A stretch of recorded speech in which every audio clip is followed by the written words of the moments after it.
Hello, happy Friday. I am Meredith and I'm here with our message for June 2nd, 2023. Happy June. We are tuning into the energy atmosphere of the day today with the Rider-Waite Tarot. A bit of an abbreviated reading because I'm not so sure that my voice will hold out. So let's just jump right in. How might we achieve the highest and greatest potential and outcomes in the energy atmosphere on offer to us today?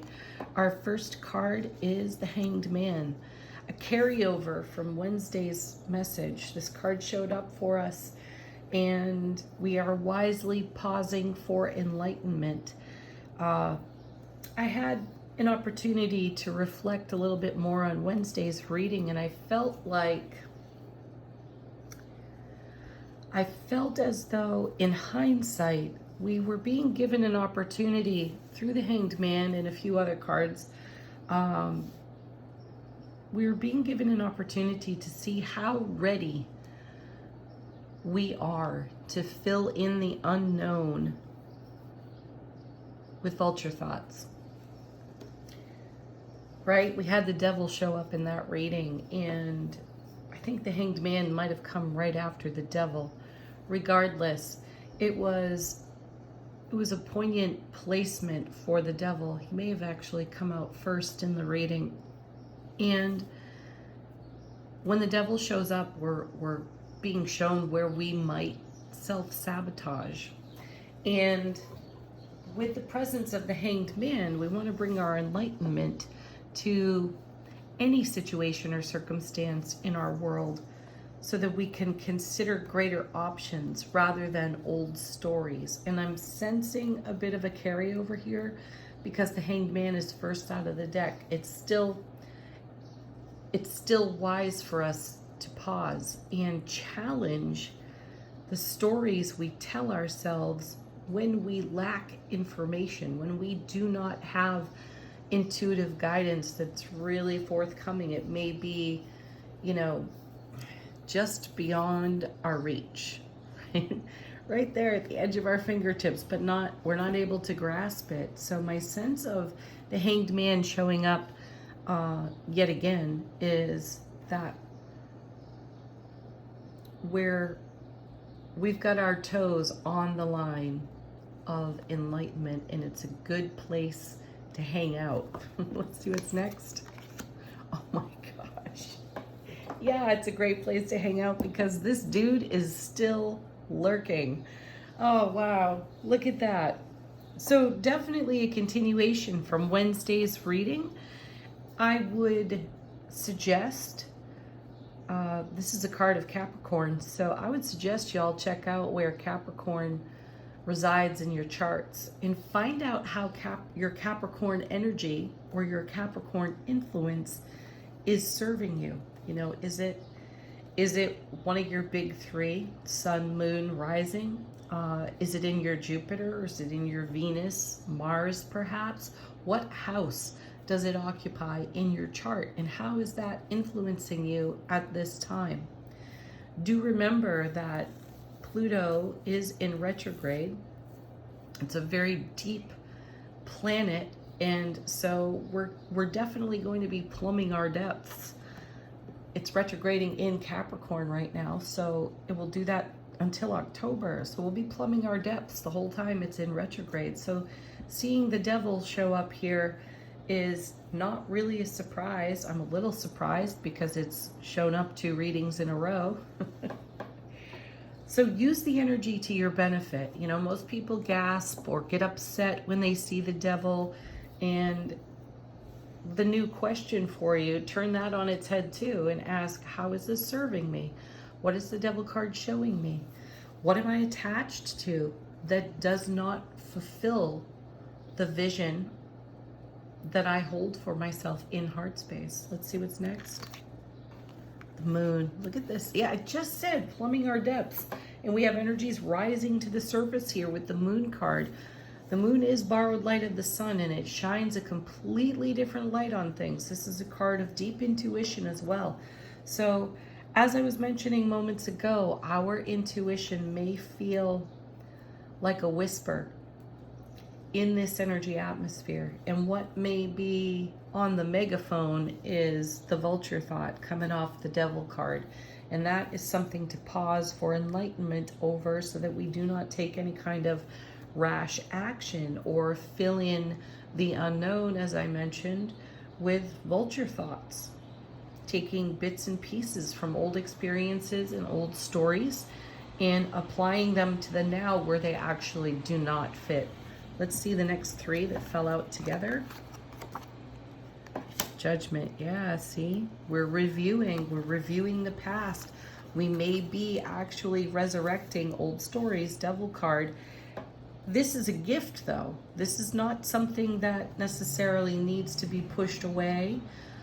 It's a gift to do some hindsight reflection when you see the Judgment card, because we want to take the highest and greatest out of all of our collective experiences and leverage those on the now as new energies surface and emerge. The new energies that are surfacing and emerging, unique to each and every one of us, really have no place in the old story, right? So we don't want to apply the past to the present, though we do want to duplicate our positive growth expansion efforts, right?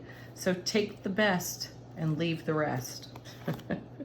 Oh wow, look at the major arcana here on the table. We've got the Hanged Man, the Devil, the Moon, Judgment, and now Wheel of Fortune. So this is a pretty big deal of a message, actually.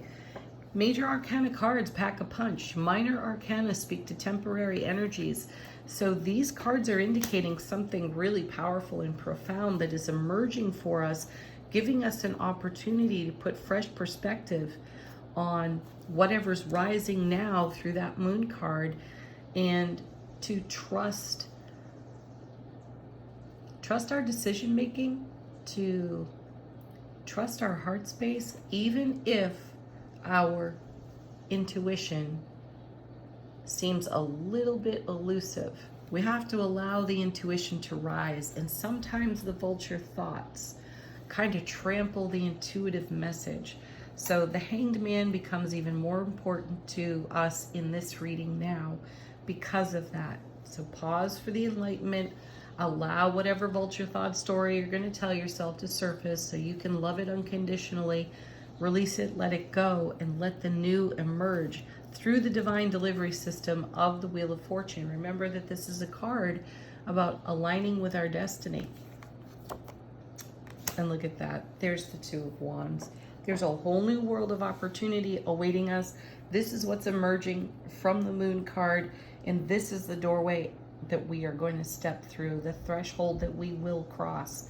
And we're going to do it in the new now energy, not the old self-sabotaging vulture thought stories that we once thought to be true from the past. Let's take a look at what's on the bottom of the deck. Great confirmation there in the Four of Swords. This is a card of rest, relaxation for the spiritual warrior. This is a time to maintain your stable thoughts. Embrace the ones that feel less stable, less true. More compassion, more love, not less. Let those go and stick to what is stable. So this is a confirmation. The Four of Swords is a great confirmation to the Hanged Man. Pause, relax, take it easy. Here's the Seven of Wands. Very easy posture to take. When we see the devil show up in a reading, we could become a little bit defensive. That's usually how this card is spoken over. Though the truth of this card is keep a weather eye on the big picture. Whatever is passing, even though it's profound, is also temporary, and it's looking for a way out and through, not to stay and root ourselves to the past.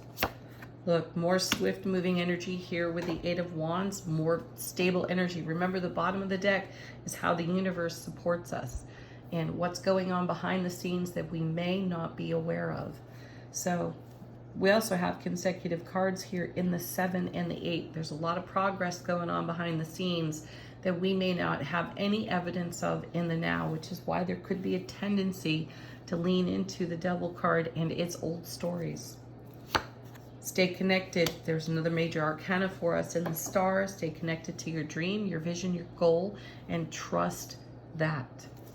And while you're at ease and resting here in the Hanged Man in the Four of Swords, renew your vision, fortify your vision even, and apply that energy to the now. The trip down memory lane can be valuable in the sense that there are pieces and parts that are tried and true. Bring that to the now as you step through the doorway of the Two of Wands. And really set down some roots there in the Three of Wands. Let's take a look at Angel Answers. If you've got a question, this is the deck. Let it bring you a sign or a symbol that you've been asking for. Let it fortify your intuition and trust in a peaceful resolution. First card out, nice. Oops, pardon. Cards on the floor, we love those. What do we got? Within the next few weeks.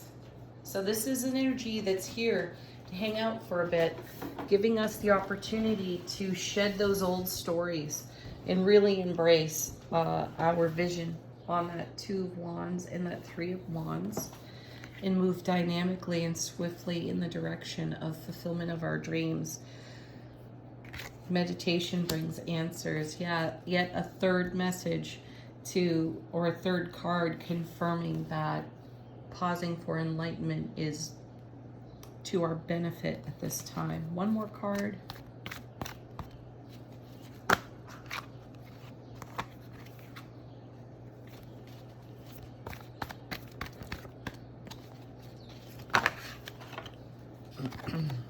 Yeah, there it is. Big happy changes. Yes. And you know it. It's our happy that makes the change. So the energy atmosphere may be clouded a bit by old stories, programming, belief system, and it is up to us to bring our enlightenment to punch through that haze, to punch through that cloud that might indicate a perception of separation from what we're dreaming awake there on the star. Final card on the reading from Wisdom of the Oracle. How is our soulful presence informing our waking consciousness?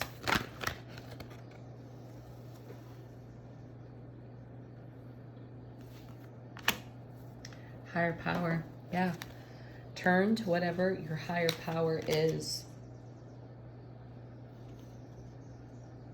Speak to the divine. Talk to your guides and angels. And then another one flipped over. We've got milk and honey. We are the end of the rainbow. That's the peaceful resolution. That's our pot of gold. We're it. So continue to hold that in your heart space, in your heart-mind coherence, as all this other energy that feels more challenging off that devil card presents itself for release, for healing, and liberation. Bottom of this deck, soulmates. Yeah, you are your own best soulmate. Trust that. All right, everybody, have a beautiful Friday. Peace, love, joy, happiness to each and every one of you. Namaste.